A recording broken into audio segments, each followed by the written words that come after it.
Hello and welcome to 9-Inch Charge. Welcome to Old World Wednesday, although I'm not sure that it will be a Wednesday when this goes out.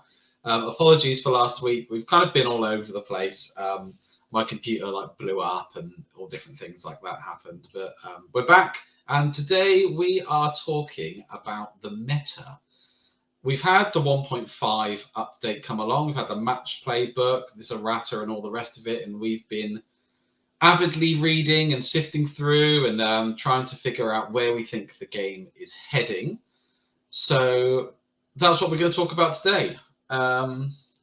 What is the new broken thing? What is the next dragon? What is everybody going to take? And we're going to muse about it over a glass of wine. Only joking, it's tankard time!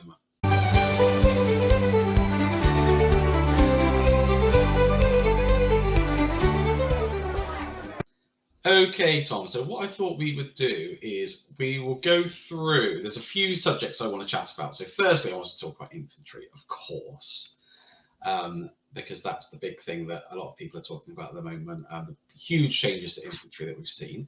I want to talk about cavalry, I want to talk about monsters, I want to talk about magic. And then once we've spoken about all those things, I think we'll just have a sort of an overview of where we see our list building going and what we think we will see begin to emerge in tournaments and things like that. Fantastic. Well, so, Dan, I'm going to kick off. Sorry, mate. I'm going to kick off. I'm really excited about changes to infantry. I think that's going to be brilliant. Anything that's going to bring more of that classic old world look or Warhammer fantasy look to the old world is signing that off straight away. Let's get that going. That's going to be really exciting. And I know there's some few big changes you want to talk about. Yeah, 100%, Tom. I've got to say that the old world did not really look like the old world, or particularly play like what you'd expect a rank and file game to look like. So that we've got rules that encourage this now is really great. They've gone quite far with how good they've made infantry, is what I would say. So there's a few things that just want to go over. So the three kind of big new infantry rules. Firstly is press of battle, which is if you didn't charge, your fighting rank is the first two ranks, not just the front rank. Massed infantry means you get +1 combat res if you outnumber your opponent. And the third one is parry, which is +1 armor save to a maximum of 3+ if you have a hand weapon and a shield. And also, they snuck in another little rule, actually, which is in the step-up phase of combat, you can choose which weapon you use. So if you've got a hand weapon and then you also have a spear or a halberd or a great weapon, you can choose which ones you take, which is really cool because often now units that have great weapons still have the option to take shields, even though it's a two-handed weapon. So you can have your great weapon, you can put that away, and you can use your hand weapon and shield if you want to get that additional save. Does the press of battle rule stack with the spear rule of fighting in an additional rank? Yes, because the press of battle makes your fighting rank 2 ranks. 2 ranks. And the spear rule is you fight in an additional rank. So if you charge a unit that's got spears, they're going to fight in 3 ranks. I've just finished painting my last state troops and none of them have spears, so I'm going to go back and do some, I think. Snip off all the bits of the halberds so they look like spears. Yeah, maybe. That could be a good cheat. Yeah, it's so easier to get combat res. You get more attacks. You're better if you take a charge as well, which is cool because we know that infantry are there to soak up charges. They just don't have the movement, the base movement, and they don't have Swiss stride. So they're really good at absorbing all this stuff now, to the point where I think they are better than a lot of other units that people were taking. So before we get too far ahead, like cavalry, they used to just smash into infantry because they'd always get the charge. You'd be, +2 strength because of your lances. You'd wipe out a good portion of the front rank, if not all of it. because you've got that additional initiative, and then your infantry wouldn't be able to attack back. Whereas now, your infantry's got really good options because, firstly, even if you do wipe out the front rank, the second rank is part of the fighting rank, so they will attack back. And then thirdly, you've got the option, if you know you're going to take a charge with lances, to say, do you know what? I'm not going to use my halberd this turn. I'm going to put it away, and I'm going to have hand, weapon, and shield, and that's going to give me +2 to my armor save. So that +2 that I get from having that basically negates what the lance will do, because that gives you AP2. Yeah, I'm thinking in my mind that I don't know if I would switch. I think I'd just wallop them back. Like a unit of Knights of the Realm probably will do enough damage to like knock out the majority of attacks coming back in the old way of playing. But with that press of battle rule, if I've got the option to take great weapons and swing back, and I get another 6 or 7 attacks in, you're not going to want to. I don't think the Knights of the Realm will go near them, to be honest. I wouldn't go near that. Yeah, I think for me, you would use your hand, weapon, and shield to soak up the charge, and then you would get through on combat res, and then round 2, when the cavalry unit has can't use their lances, then you pull out your great weapons and you just hack them to pieces, because you'll be fighting same initiative and in 2 ranks. Oh, it's all going to be about the detachments anyway. Like, who cares? You want detachments running around with spears and halberds. Oh, that's going to be boss. Detachments to halberds have gotten better, actually, because halberds get +2 combat res if they charge. If you charge a unit and it counter charges you with halberds, they get +2 rend, or AP, sorry. Yeah, which is sick. Yeah. The other thing is that infantry now have got a good way of defending against the dragon build. So we had the big hero on scary monster going around, whether it be a dragon, whether it be a wyvern, and you go in and you get 1 turn to challenge out, but it wouldn't matter because you'd overkill anyway when the combat follow up, and then next turn you'd gobble up the infantry unit. Whereas now the infantry have got a bit of a trick up their sleeve in the way that challenges have changed. So basically, if you've got a, let's say, Blade Lord on Forest Dragon, because that's what I would be taking. If your hero on top of the monster is challenged out and then he kills the unit champion, that's where it ends. So you don't get the dragon, you don't get the stomps. So I think it goes to like another rule that is in this errata or FAQ or meticulously remastered rulebook that they've done, that you probably want to put those impact hits on a big character like that, because you want to get as much combat res as you can before that challenge swallows all your attacks. Yeah, so impact hits, if you have impact hits, happen before a challenge now as well. So you can't go in, have your impact hits in the challenge, and then do your hero, then do your mount. You just do your hero, and then if the unit champion is dead, that's where it ends. So, my Blade Lord has got 4 attacks, so the most he's going to do in this got a multi-wound weapon is 4 wounds. So you get 1 and 3 overkill. But now you're going to get close order for being, which is 10 on unit strength 10 or more, and my dragon is unit strength 9. So they'll get that. They'll outnumber. So there's another +1. They'll have a banner. They'll have 2 ranks. That's a static res of 5 against kind of the most a Blade Lord could do, unless he's got the Ogre Blade. Is 4. So you will pretty much always win that combat if you challenge out. And again, that's a bit of a precarious situation to be in, because if you've got so many points invested in a dragon or something like that, you don't really want it to be in a situation where it has to take a leadership test. No. Or run away. Not when you get into the likes of some armies that double your combat res and start doing crazy shenanigans like that could almost cause a break test. Yeah. This is always the thing, isn't it? Because if you roll and you go over your natural leadership, then you do flee kind of regardless. So, and also they might well outnumber the opponent, so it would be in a way that makes it easier for them to break. So yeah, it's actually pretty scary So yeah, so infantry really good. And then if we go into the match play guide that's come out, there are now objectives and scenarios that require you to have one of the scenarios is you need a core unit that has unit strength 10 or more, and that pretty much is going to be your infantry. Because not a lot of people run cavalry in big numbers, if you know what I mean. And then if you begin to lose one or two, you're not going to quite get there.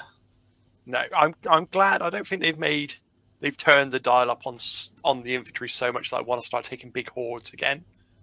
I think I'm going to see bigger blocks of infantry, not your giant 10 wide horde of 40 models. I could be wrong. Yeah, I think there'll be some armies that try to do it. I think dwarves are an obvious choice, aren't they? Anything really that's got heavy armor is really loving this, because that gets you up to your 3+. So if you've got heavy armor, hammer and a shield, you've got a 3+ save. But it's also worth noting that you can only make supporting attacks from your movement value now, can't you? Sorry, if you're within your movement value. Worded that poorly. Yeah, so poor old dwarves struggle to get across. That's the funny thing about cavalry now, isn't it? So like line hammer isn't really a thing for infantry now, but it's back for cavalry because they've got like base move 7 to 9. So you can have a big long line of cavalry coming in and all attacking. Massive line of wild riders charging down. But I don't think we'll see that. So yeah, infantry really strong for the reasons that we've mentioned. Actually quite versatile now, being able to switch between what weapons they use and what save they have. Much stronger static combat rares, much less susceptible to being killed by monsters, because in the first turn if they're challenged out, they'll probably win that combat. So they'll hold something up for a turn very reliably, and you're going to need them to capture objectives. I was watching a battle report with Mountain Miniatures, Cafe versus Ogre Kingdoms, and the infantry was really good in that. Really good. So I'm excited to see. So yeah, so I've been looking at obviously with the Empire, I've painted the 40 halberdiers, so they're looking pretty nice. With my Wood Elves, I am looking at Wildwood Rangers and things like that. They only come with light armor, but Wildwood Rangers and the Spearmen, what are they called? The Glade Guard. Not the Glade Guard. The Eternal Guard. I've only been playing this army for 25 years. It must be the wine. I should have had a drink out of the tankard instead. It just does crazy things to me. But they've got the option to go to hand weapon and shield, both units. And it's quite interesting to see what that would do. And I can see myself doing that. And I think a skilled general will use that to their advantage quite well. I was about to ask, is it acceptable to drink wine out of a tankard? Or should you get a wine skin? No, I think you have to drink it out of a horn. Is that not like a mead thing? You got a fireplace yet? You should get a horn of mead. Yeah, so yeah, maybe that will be the community question of the day. Which appropriate old world vessel? I think it should be like out of the skull of somebody. I swear, like somebody commented. Maybe it was Ross commented, like, or maybe it was Scott. We did that for Halloween games night, didn't we? We all got skull goblets. Yeah, someone said we should drink out the skulls of our enemies. So maybe that's the answer. But if I don't win enough games to do that. Well, dust off your Bretonian knights on foot, and now you may. Do have a couple of boxes of them unbuilt. They might get built. Okay, so we move on to cavalry. So my notes on cavalry: if they charge, they cannot just wipe out the front rank before it can fight back. Cavalry was just point and click, wasn't it? Off you go. Right, I'll definitely get that charge because I've got Swift Stride. I'll be in. Lance is down. Right, your front rank's gone. I've got five wounds, and you can't attack me back because you're dead, and XYZ. Oh right, I've won, and I'm going to chase you down. But not the case now, especially against spears. Indeed. Not against spears, not against great weapons. The natural enemy of the cavalry. Yeah, you're going to be facing two ranks of great weapons. So I've killed the front rank. All right, the second rank's going to swing now.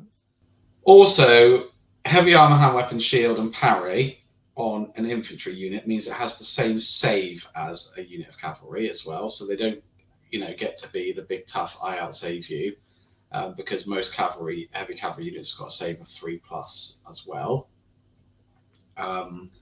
So cavalry in a bit of a stickier place really compared to where they were. And obviously they're still fast. Obviously they can still get round. They can still do a number on your chaff units that aren't. We're only talking about going into big heavy blocks of infantry. 20+. They can hunt down war machines, things like that. They still have their place, and people will definitely still take them. Cathay have their own answer to this because they're cavalry fighting 2 ranks, so that kind of mitigates the infantry fighting in 2 ranks. The lance formation gives you more attacks. We talked about the ridiculous line hammer scenario for cavalry that you could potentially take, but you're not going to fit that on the board realistically. So they still have their place, but they're not going to be what they were. Definitely not. No, I think it's going to be really tough. I know anecdotally I talk about the Knights of the Realm quite a bit, but they never did a great deal for me. And the Pegasus Knights being only in skirmish formation now, I think they might really struggle. They might genuinely really struggle to break and get into units and get done what they need to get done. I think your Pegasus Knights will still be all right because they still have the weight of attacks. They don't. If they go in skirmish formation, you may only get 2 of them in base contact. So that's 4 attacks from them, and then an additional attack from the Pegasus. Yeah, I mean, you've got to more closely monitor your matchups, haven't you? I suppose, and be careful with your positioning. So you should hopefully be in a position, if you've got a unit that flies and has Swiss strike, that you can dictate kind of that you will be able to get everything in.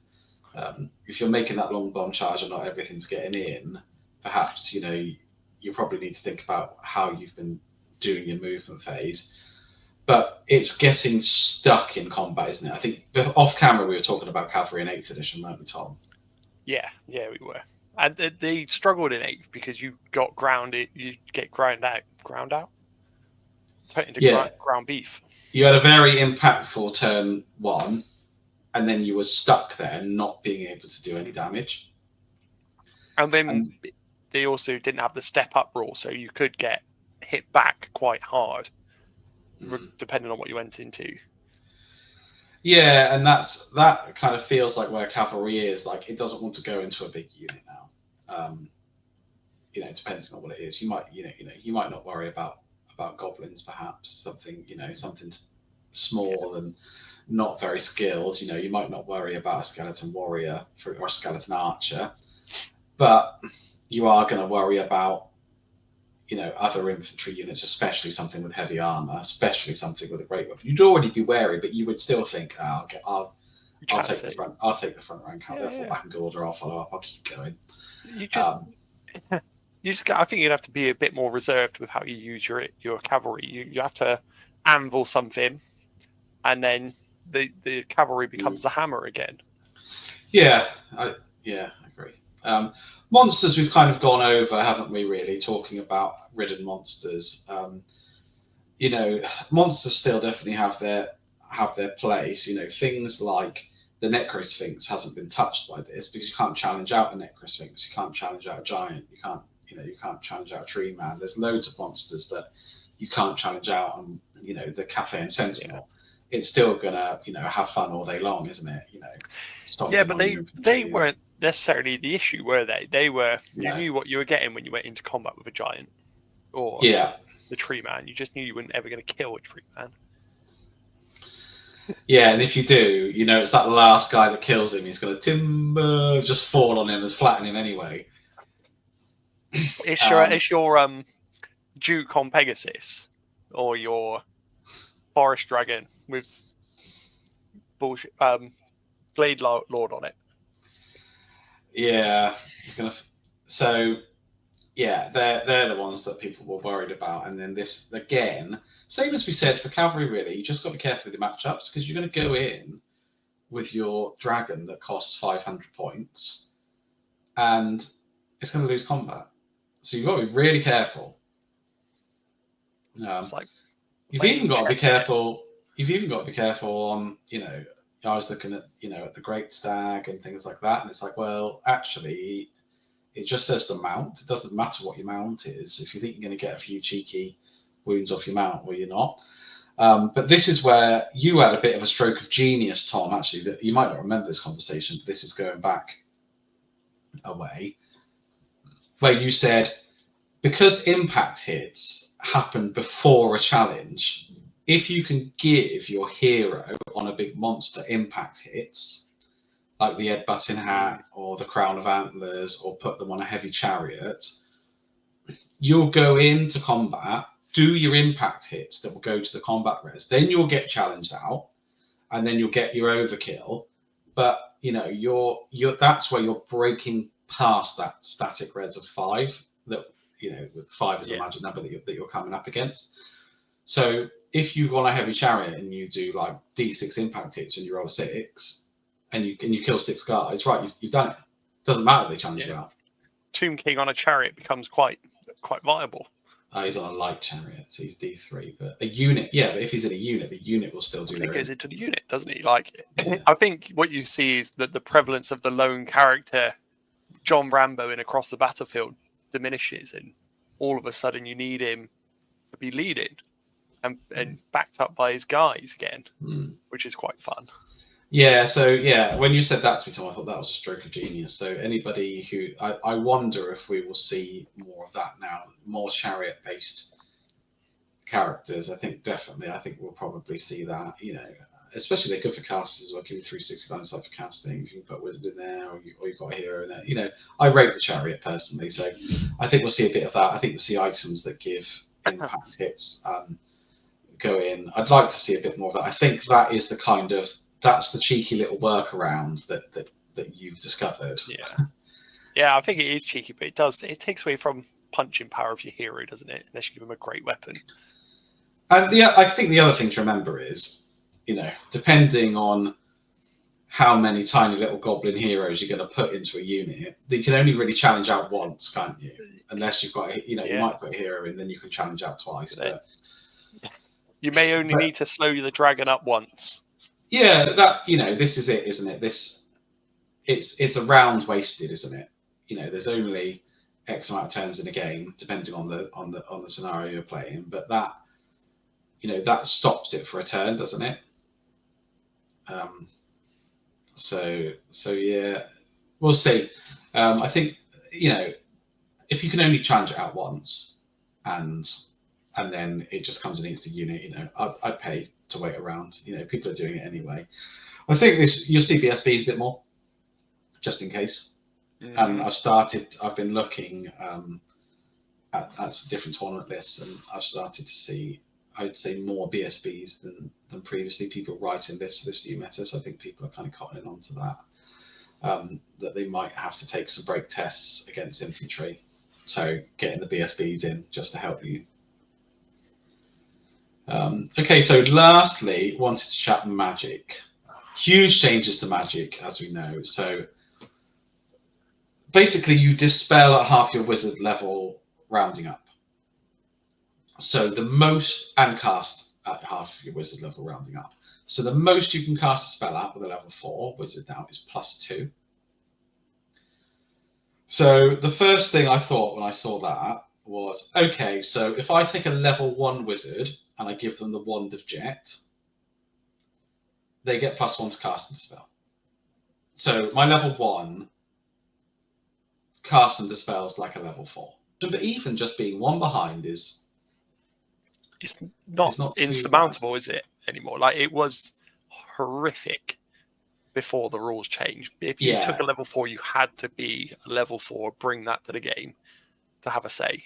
Yeah, you needed to counter it with a level 4. Your own a level 1 or a level 2 was just going to be completely rolled over. But it's interesting. It does make me wonder how things are going to go, because if I think I can bring a level 1 that could potentially shut down a level 4, or have an equal say, or close enough, am I going to decide, actually, I don't need all these spells. I'm just going to bring more combat characters and bring a level 1 that I can push up the battlefield somewhere so it's in dispel range and give it a cheeky item so that it's better at dispelling?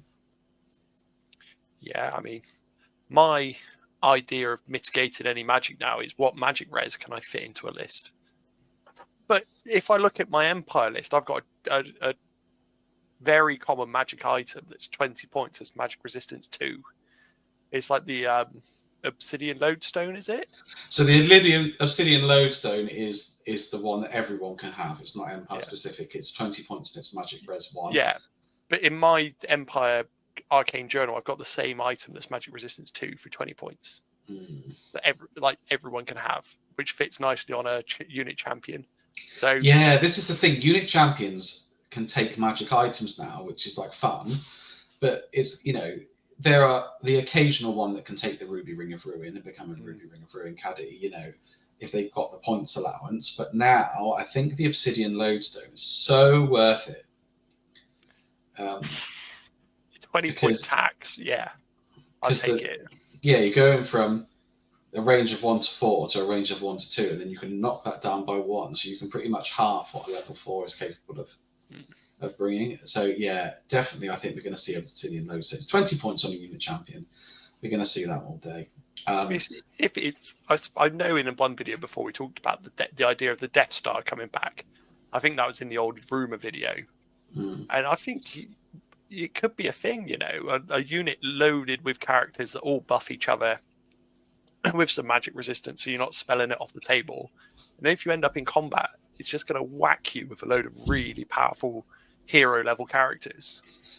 And also, it can keep challenging out and keep winning that combat. It can keep winning that grind against the dragon. Yeah.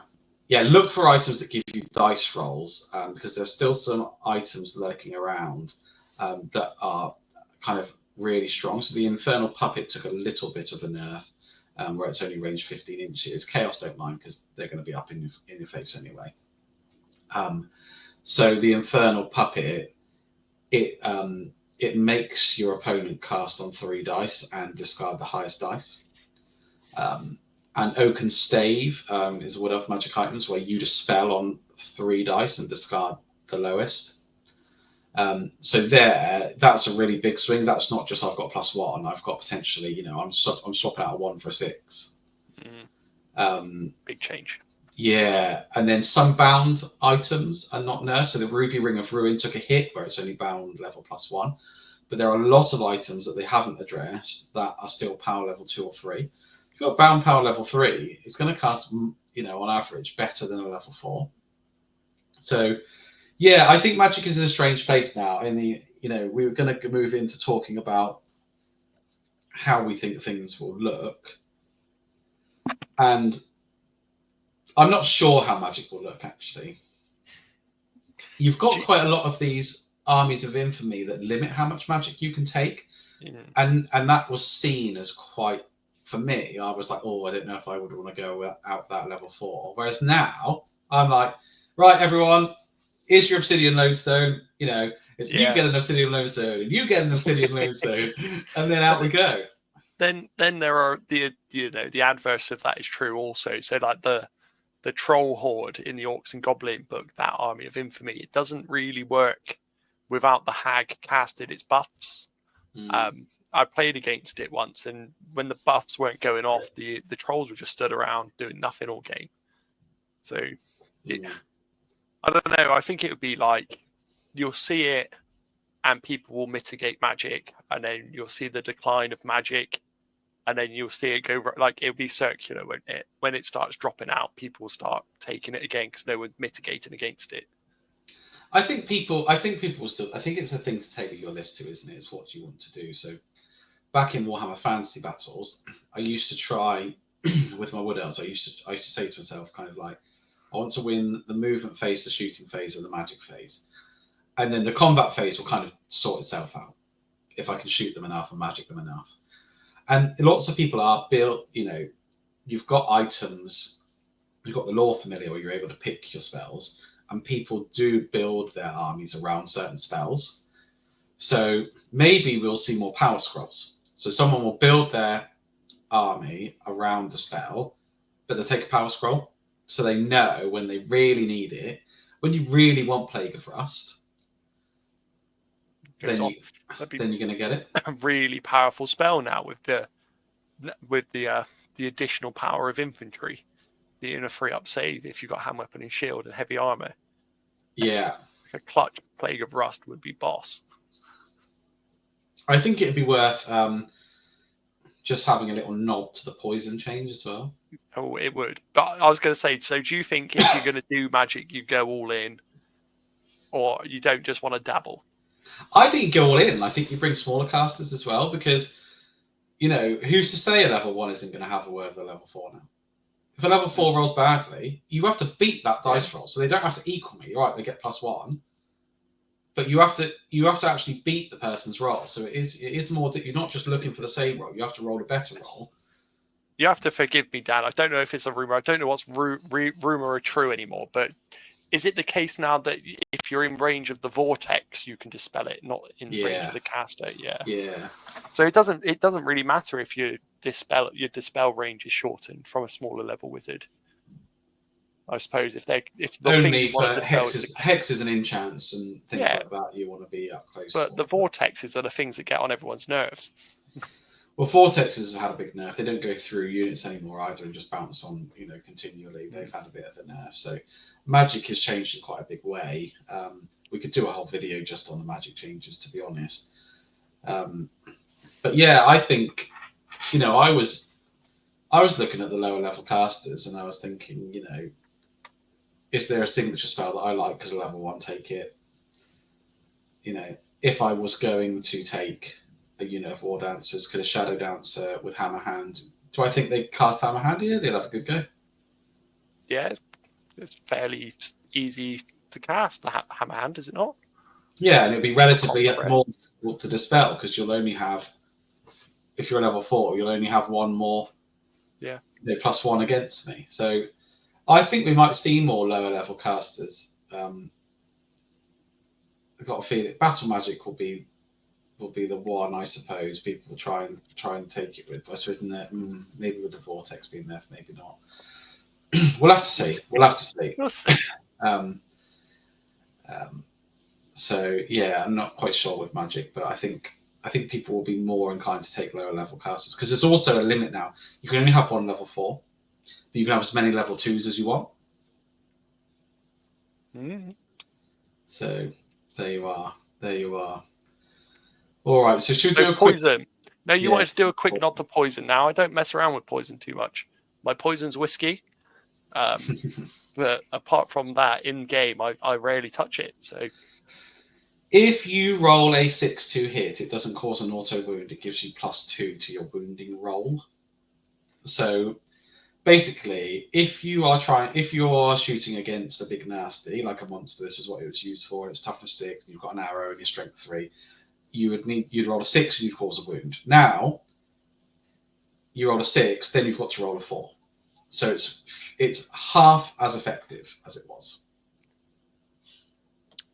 I'm seeing it from all sides, Dan, to be honest, because I can appreciate how annoying it is if you've just painted a unit of 40 skeleton archers all with poison doing their fun shenanigans, but the giants weren't tough enough to live in a world where that poison was a thing. No, they weren't. So yeah, the thing is, it does penalise some things more than others. So, for example, a Wood Elf Scout with Hagbane tips is not being spammed. He's like 15 points. You're not going to bring loads of them. You can't afford to. You might have like a couple of units of 5 to 10. You're not, I think I bring them in like 6s or 7s, something like that. You're not going to see loads of them, and that's kind of one of the things that the army does need, I suppose, for Wood Elves. So now I think you're going to see a big change there because it's half as effective. The other thing is, it used to be that every model could draw a line of sight and shoot a large target, whereas now you shoot in an additional rank. So when you've got 40, not 40 shoot. So instead of getting 40 shoot, You get 20, then you go to volley fire, then your poison is half as effective anyway. Yeah, I think it's tough. I think it's really quite tough on your Wood Elves, because those were your answer to the War Machines, and I think War Machines are still quite prevalent in Warhammer the Old World. They are quite powerful, and Cathay have some very powerful ones. And your Deepwood Scouts were good for sitting in a wood on their side of the table and plinking wounds off of a little game. Yeah, but as I found when I took Empire against my cousin, I had 3 cannons. He just point his cannon and wipe one off a turn 100%. So yeah, I think it needed nerfing. How well are you going to remember it? I think the poison rule didn't need nerfing. I think the units needed nerfing. If they said against a large target, you can't just shoot 40 shots at it anymore, but poison is the same, we might have gotten somewhere. I think they might have gone too far with this. Potentially, but they're dialing in slowly. I was going to say, someone who's played the game since, you've played it a lot longer than I have. That poison rule's never changed, has it? No. But how often are you going to forget? You're going to roll that 6 and get really excited and think, shit, I still got to roll. Do you know what? It's so funny. Like, I've played so many editions of this game, and the more glasses of wine I drink, the more the rules just get muddled in my mind. And I think, can I do that? Can I? When can you and can you not reform? And it's funny, like, combat reform isn't a thing anymore. Charging out of a unit isn't a thing for a champion or a hero. Isn't a thing anymore. And all these things that you think you could do, you think, oh no, that was like 6th edition, wasn't it? Or that was way back when. So we are going to play a very interesting game in October. It's not going to be the Old World. It's not going to be Warhammer Fantasy Battles. It's going to be a weird amalgam of all of the rules throughout the ages. I know what it's going to be. It's going to be like when I played that game with Dan. It doesn't matter. He doesn't work for Games Workshop anymore. Dan used to be my store manager, and he went into the store one day, took every model out of the display cabinets, put them in his car, drove back to our place, got absolutely blind drunk, and played a massive game over the table that we had set up. Is that Storm of Magic? What was the dining room? We turned into the games room. In the morning, all of Games Workshop's models were just strewn all over the table, all over the floor. They were everywhere, except for a wizard on top of a beer can that was like the arcane fulcrum in Storm of Magic. That's the game we're going to play in October. So, yeah. All right. So, very briefly then, because we've been going on a bit longer than I thought. Army composition. What's your thoughts? Army composition, Dan. So, I'm definitely paying a 20-point tax for magic resistance to begin with. I'm likely to have a couple of anvils. So some chunkier blocks, 25, 30 models, maybe with hand weapon shield. Something that can capture an objective. Yeah, something that can capture an objective and smack you back, hopefully. If you've got a core unit that is infantry, that has heavy armor, it will be included. Yeah, that's going to be my core tax now. And then in special, hopefully some cavalry with a bit of hitting power. So questing knights, perhaps. Maybe even the Grail Knights in Rare might see a bit of a seeing because they're a bit punchier. And then artillery. Don't know about the wizard. If I'm protecting against magic, I might use those points instead of trying to project any magic across the table. I've been looking at, because we haven't spoken about this yet, but because skirmish hasn't been nerfed, you still get 360 line of sight. The total, you need most models to be able to see. If you're one model, if you're the captain on the Pegasus, or you're the captain on a stag, or you're the captain on a demigriff, you've got that 360 line of sight. So I've been looking at those a bit more, because if your demigriff doesn't attack, it's not the end of the world. Whereas if your dragon doesn't attack, it kind of is. So I've been looking at how many captains or blade lords or generals of the Empire and things, can I take on the kind of the smaller creatures and give them 360 line of sight, part of an extra unit, give them that threat level? I think we'll see a bit more of that. I do think we will see less dragons. I think for some armies, it's still going to be a go-to. It's still 500 points that your army isn't necessarily going to kill. It's very difficult to kill a dragon in a game where you need to take points off your opponent. It's still a good way to hoard up points. And so what armies do have dragons? You've got Chaos, the Chaos Dragon, but that's now got Impetuous, does it not? Yeah, but Impetuous is leadership based now. It's not an auto 4+. But you don't get your BSB reroll. No. I don't know. I think that's too many points for me to risk. If I was playing competitively, you want your army to be reliable. I don't know if I'd be taking that.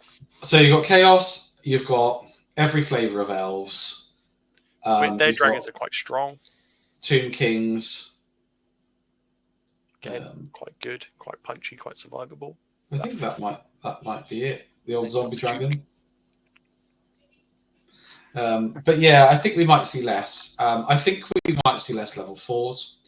I don't think a level 4 is an auto include now. I think unless you want to kind of build your army around certain spells, and don't get me wrong, there are spells that are really good. Arcane Urgency and all these kinds of spells that get units up the table and things like that. Plague of Rust, we said, now we think is even better. So there are plenty of good choices. I just think, monsters be less prevalent, infantry be more prevalent, cavalry will still have its place, artillery still has its place. Monsters, I think, maybe we'll see less ridden monsters and more just monsters, because they're not going to be just poisoned off and they can't be challenged out. They're going to be slow, but I think not all of them are. Necrosphinx, huge gains to the Necrosphinx. Quick, yeah. Now I was going to say, do you think we'll see more of a resurgence of just shooting from infantry? If we're going to see less cavalry and more ploddy infantry about? I think the shooting thing was all about poison, to be honest. Yeah. And that was how you maximised it, and now you can't. I don't know. There was only really you and the Tomb Kings that had poison, but at Empire Gunline with the missile troops, the handgunners, they'll be stripping some fairly chunky, tough infantry off the table. I rate handgunners. I think they're an underrated unit, to be honest. Like when I said, I go back to when I was playing Tomb Kings. Like those chariots are only toughness 4. They don't have a great save. Like once you hit them with strength 4 AP1 attack, you are doing good damage to them. They do definitely have their place.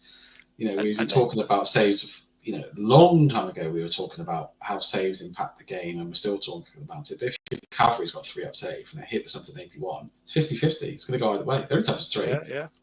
And then I think, Dan, about the ecosystem of if we're not seeing the big character, on your dragon. Like when you were playing Tom, you don't see that big Tomb King on dragon because he wants to invest it in something else. Do you then invest your cannons, that pointage, into Hellblasters to start stripping off infantry? Yeah, that's really interesting. That's really interesting.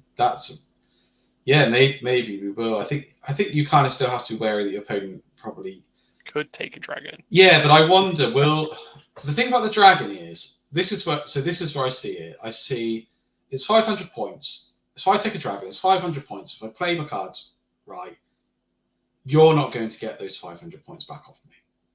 But am I going to get 500 points worth of stuff killed from it now? Potentially, but maybe not. Yeah, maybe not.